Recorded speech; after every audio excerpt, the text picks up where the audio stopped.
O Evangelho da Mulher Samaritana, quando toda profecia e cada história se transformam em adoração. O Evangelho de hoje nos ensina a respeito da inevitável correspondência entre a verdadeira adoração e o verdadeiro adorador. Isso fica evidente a partir do encontro entre Jesus e a mulher samaritana, mulher que hoje é comemorada pela igreja. Quão feliz samaritana! Sua região não era outra senão as abençoadas terras herdadas por vários dos filhos de Jacó, que convencionaram chamar todo o lugar de Efraim. E eles assim o fizeram devido à preeminência profetizada por Jacó ao segundo filho de José, em Gênesis 48. Esse foi o motivo para a bênção profetizada por Jacó sobre José cumprir-se em toda aquela região de Efraim, precisamente quando a mulher samaritana do Evangelho produziu os frutos de seu encontro com Cristo à fonte de Jacó. E ela fez isso levando muitos samaritanos à consumação da verdadeira fé. É como se eles passassem juntos a cantar por antecipação. Nós vimos a verdadeira luz, nós recebemos o Espírito Celeste, nós encontramos a verdadeira fé, adorando a indivisível Trindade, pois foi ela que nos salvou. De fato, Jacó predissera: José é ramo frutífero junto à fonte. Todavia, não foi permanecendo junto àquela fonte na região de Efraim, as terras que Jacó fizera José herdar, que os samaritanos fizeram uso daquela propriedade a ser cultivada com o fim de que a verdadeira ceifa chegasse entre os ecos daquela frutificação prometida na profecia àquela região. Ao contrário, os samaritanos entenderam que tão gloriosa frutificação se cumpriria tão somente porque há alguns poucos séculos haviam estabelecido uma nova forma de culto em Samaria, uma espécie de rito alternativo. Tratava-se de todo um sistema litúrgico rival, proposto, conforme o que bem parecia aos seus corações, com o fim de obscurecer a verdadeira adoração preservada em Jerusalém. Só assim atingiriam, pensavam os samaritanos, só assim atingiriam seus próprios objetivos de consolidar todo um antirreino, cuja capital era Samaria, em um lugar já escolhido por Moisés, de acordo com o Pentateuco samaritano, em Deuteronômio 12:6. Onde desde há muito os samaritanos evitavam a descida das tribos de Israel para o sul do país, livrando-se assim das consequências consideráveis das alegres romarias a Jerusalém, as saudosas peregrinações ao Monte Sião. É inacreditável o modo como Jesus, ao invés de contemporizar, condescender ou adaptar-se àquela nova forma de culto, em momento algum negocia, nem mesmo relativiza o rito de Jerusalém no diálogo que teve com a mulher samaritana. Afinal, para ele, Jerusalém era a cidade do grande rei, a Sião prometida ao soberano da linhagem de Davi. Resplandece, ó Nova Jerusalém, pois a glória do Senhor brilhou sobre ti. Dança de alegria e rejubila, ó Sião. o sumo sacerdote segundo a ordem do rei Melquisedeque, cujo rito fora oficializado por revelação divina sobre o Sinai através de Moisés e confiado aos descendentes de Israel que se mantivessem fiéis, não à profecia de Jacó sobre José, mas ao rito confiado por uma profecia anterior do mesmo Jacó àquele cetro real que não haveria de se apartar de Judá, conforme Gênesis 49, de 8 a 12. É sem contradizer estes termos e dando continuidade ao rito do Sinai que Jesus funda em sua própria carne e sangue um novo culto, a Santa Eucaristia, a ser inaugurado com a descida do Espírito Santo sobre o coração dos samaritanos e de toda a carne a partir do Pentecostes, a fim de fazê-los permanecer junto àquela fonte da qual jorram rios de água viva para a vida eterna.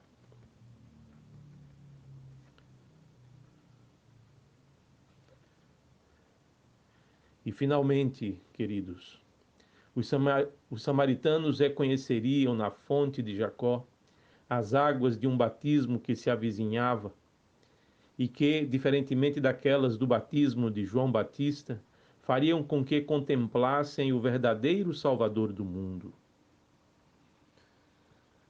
Exatamente eles, que durante longos anos haviam sido fiéis à tradição conservada em Efraim e advinda de José, o único patriarca que recebera o título de Salvador do mundo. Porém, não mais seriam os egípcios que promulgariam em seus concílios pagãos tão honroso título a um filho de Jacó. Agora toda a região de Efraim, unida pela tradição de bênçãos profetizadas sobre José do Egito, aclamaria o verdadeiro Salvador do mundo, que profetizava a respeito de águas vindas do alto, a partir da fonte batismal inaugurada em Pentecostes. Eis a verdadeira fonte de Jacó. É, pois, a familiaridade com tão evocativo contexto que torna possível entender melhor algumas das expressões um tanto enigmáticas deste evangelho, tais como: se tu conheceras o dom de Deus, no verso 10. Outros trabalharam e vós entrastes no seu trabalho, no verso 38. E, em espírito e em verdade, nos versos 23 e 24. Aqui, ao entender melhor tais expressões, somos convidados a aplicar às nossas vidas três infinitivos reflexivos que possibilitam a correspondência entre a verdadeira adoração e o verdadeiro adorador. E aqui está o primeiro deles. Encontrar-se. Encontrar-se com a verdade a nosso próprio respeito. Encontrar-se com a verdade a nosso próprio respeito. A primeira das expressões enigmáticas que mencionamos é, estranhamente, dita à samaritana: se tu conheceras o dom de Deus. Aqui o verbo conhecer não quer se referir ao conhecimento vivenciado por alguém, mas ao conhecimento veiculado para alguém, de onde já podemos perceber a sua ação como praticada não simplesmente pela samaritana, mas por aqueles que no passado legaram toda uma tradição litúrgica adulterada, agora reproduzida pelos samaritanos. Além disso, o verbo é conjugado no mais que perfeito ativo grego. E isso indica uma ação previamente realizada no passado, ou melhor, uma ação passada que teve repercussões por algum tempo, tendo, porém, seus efeitos posteriores cessado. Aqui, portanto, é que reside a prova mais clara de que Jesus estava se referindo não apenas às atitudes passadas da samaritana, mas também à sua tradição religiosa e herança litúrgica. Eis então o lugar indesejado para muitos. Ali onde temos que nos encontrar com a verdade a respeito de nós mesmos, ou pior ainda, a respeito das tradições que nos foram legadas, as quais fomos ensinados a amar. O fato é que Jesus confrontou diretamente a tradição litúrgica e herança doutrinária da samaritana, levando-a a enfrentar a dura realidade da profecia de Jacó sobre Judá, profecia por meio da qual essa tribo, a tribo de Judá, fora escolhida por Deus para ser o instrumento da salvação universal, residindo precisamente aí o motivo da afirmação de Jesus: nós, os judeus, adoramos o que conhecemos, porque a salvação vem dos judeus. Verso 22. Ele não toma partido pelos judeus.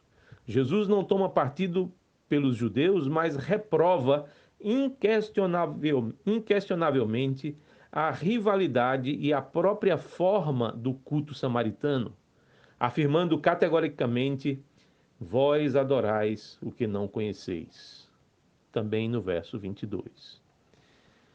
Jesus confrontou ainda as atitudes passadas da samaritana, ainda que de forma indireta, pedindo para conhecer seu marido. Jesus faz com que aquela mulher fosse confrontada com a verdade a respeito de si mesma. A genuína sede daquela mulher haveria de revelar-se inevitavelmente naquela hora. Para ela, a hora havia chegado. A hora do confronto é, de fato, a oportunidade, à decisão e ao arrependimento. Afinal, tal hora é o momento exato em que o ponteiro do relógio de Deus indica o lugar da verdadeira adoração para o verdadeiro adorador. Trata-se aqui da inevitável correspondência entre a verdadeira adoração e o verdadeiro adorador, ensinada pelo Evangelho deste domingo. Contudo, descobrindo a segunda lição há pouco sinalizada, nem mesmo a verdadeira adoração deveria isentar os judeus do reconhecimento do lugar do outro na busca por uma tradição litúrgica mais profunda, tradição que possua, quem sabe, raízes profundas em ambientes por nós inimagináveis. É por isso que Jesus, neste texto, lega uma verdadeira profilaxia aos seus obreiros, tanto aos semeadores quanto aos ceifeiros. Sendo isso o que enseja nosso segundo infinitivo reflexivo: decepcionar-se. Decepcionar-se com o fato de que não fomos nós quem inventamos a roda. A esse respeito, a segunda expressão um tanto enigmática que o cumprimento da profecia de Jacó sobre José nos faz compreender é a inusitada e aparentemente fora de contexto metáfora de Cristo sobre a verdadeira ceifa. Jesus já estava deixando os discípulos apreensivos, tanto na surpresa de vê-lo conversando com a samaritana, como ao propor a ideia de certa comida que simbolizava a obra de Deus a ser por ele realizada, nos versos 32 e 34. E agora, como dificultando a compreensão para os discípulos, fala da continuidade desta mesma obra entre os samaritanos, o que decisivamente vacinaria contra a soberba os seus obreiros, ao serem forçados a reconhecer que, por entre a estranha e excêntrica espiritualidade samaritana, ali outros trabalharam e vós entrastes no seu trabalho. Eis a segunda expressão enigmática do Evangelho de hoje.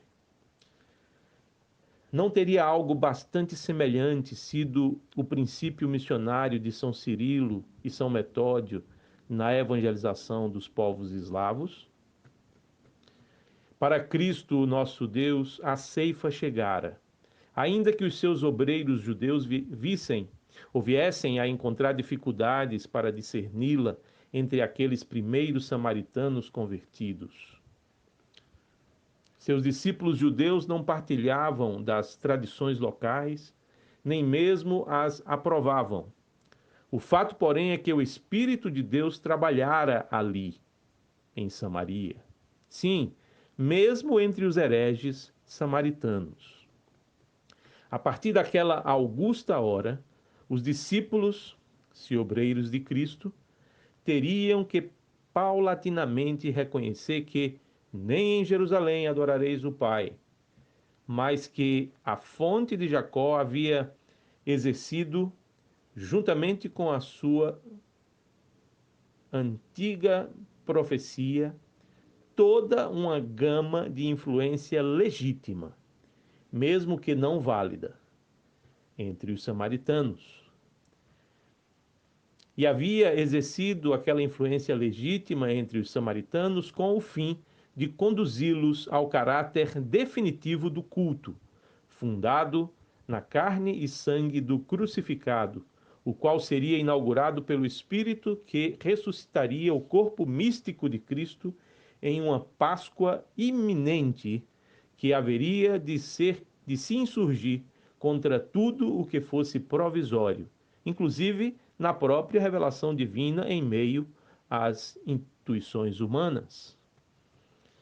A boa notícia era que o verdadeiro dom de Deus chegara.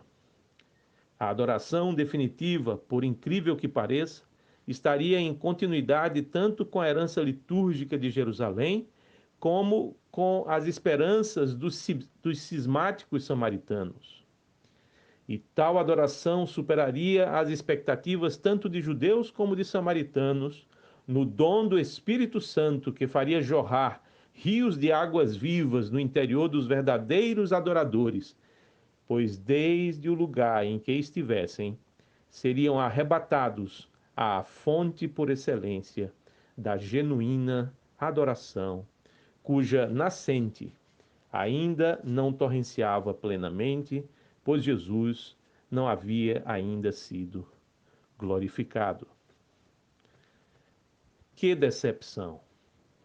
De fato, ninguém inventara a roda, isto é, nem mesmo os judeus deveriam se vangloriar por terem como que inventado qualquer forma de adoração. Eles apenas a conservaram contra toda forma rival. Mas a genuína adoração, não mais sob medida, apenas seria derramada sobre os verdadeiros adoradores. Sim, sobre aqueles que se encontrassem consigo mesmos, enfrentando suas próprias verdades e conhecendo o Jesus que revela a verdade mais profunda acerca de nós mesmos, sem dúvida, a verdade mais evitada da história. Eis a razão para o Evangelho de hoje descerrar aos olhos de todos e cada um de nós a verdade de que a forma de culto definitiva chegou. E eis que não pode haver mais desculpas por parte dos verdadeiros adoradores.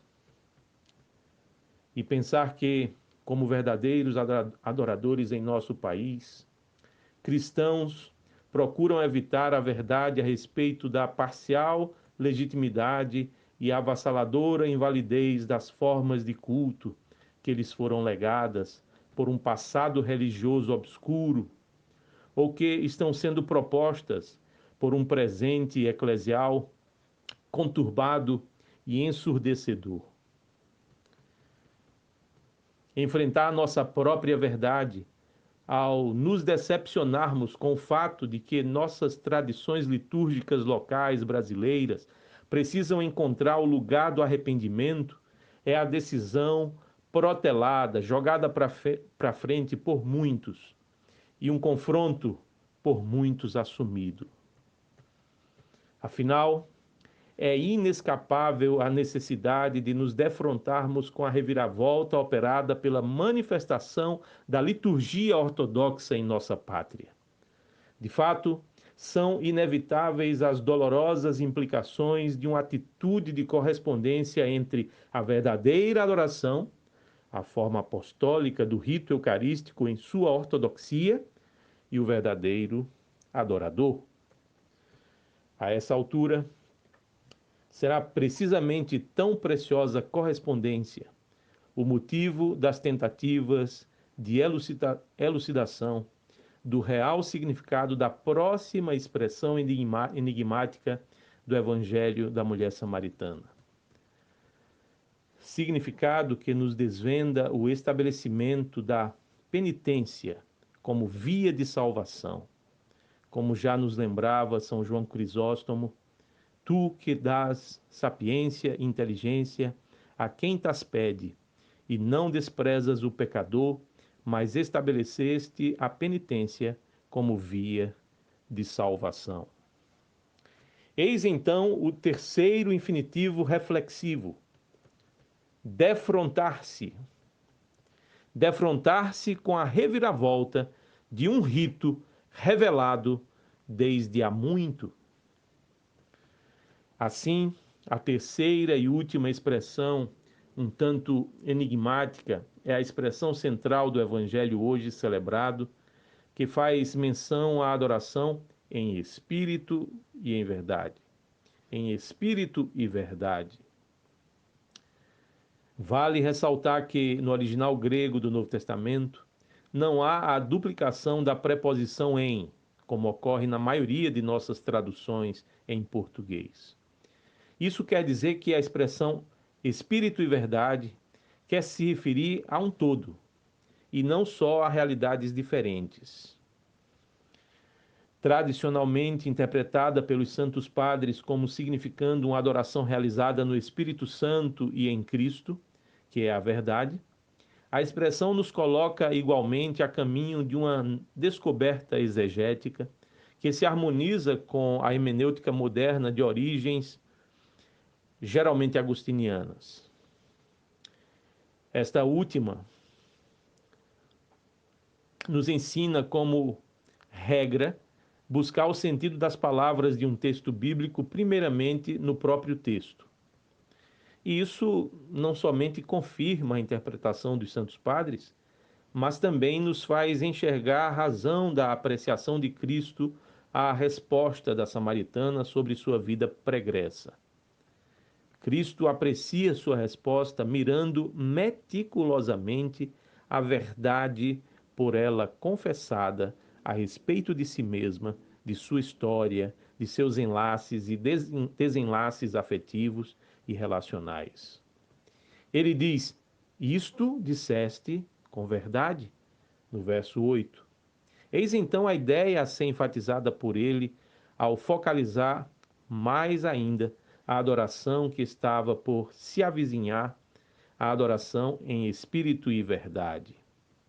De fato, para Cristo, a descoberta da samaritana a respeito da verdade sobre si mesma seria o primeiro passo para a aquisição do Espírito Santo. Note-se aqui a genuína via da penitência, a metanoia, isto é, a mudança de mente. Eis o lugar de culto encontrado pela samaritana. Ela se encontrara na fonte de Jacó com o próprio Cristo e agora se achava não mais em Samaria simplesmente. Cristo confrontou-a, conduzindo-a a um encontro consigo mesma, a um encontro tão profundo a ponto de, pelo Espírito, fazer fluir sua confissão. E ela confessou a verdade, a própria verdade.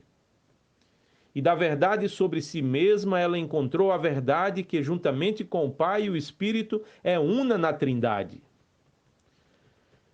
Dessa forma, podemos concluir, queridos irmãos, que apesar que apenas sob tal grau de interiorização, sob tão profundo nível de introspecção, é possível aguardar pacientemente o que Cristo há de nos revelar a respeito de nós mesmos, a fim de encontrarmos aquele lugar em que a verdadeira adoração e o verdadeiro adorador se correspondem no cumprimento de uma antiga profecia, a arrancar de nossos lábios a confissão dos nossos pecados e a nos fazer degustar a doce absolvição sacerdotal que nos conduz à experiência da samaritana, o automático engajamento na missão de fazer valer o reconhecimento de um rito eucarístico cósmico, a revelar a verdade de cada alma, bem mais do que a história de vida